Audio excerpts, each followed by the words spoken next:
Magluluto po ako ng ginisang bunga ng malunggay. So, ayan po, pinirito ko po muna yung isda na isasahog. Tapos po, lalagyan po natin ng bunga ng kamatis. Ayan po yung bunga ng malunggay. Gagawin lang po natin, igisa po natin ang bawang at sibuyas.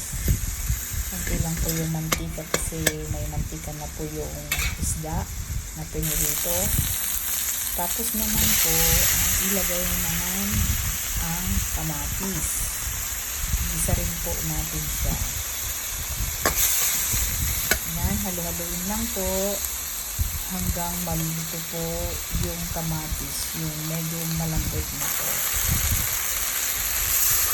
Tapos lagyan po natin ito ng 2 basong tubig para sa sabaw. Tapos ilagay na po natin yung bunga ng malunggay. Tapos po ipaibabaw naman po natin yung isda na naprito.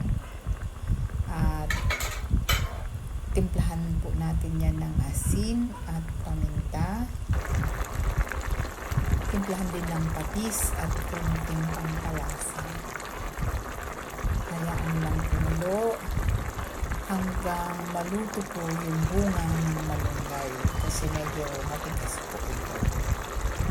So ayan, pakuluan lang po hanggang maglasa po yung isda na pinahupo natin. So ayan po, luto na po ang ginisang malunggay.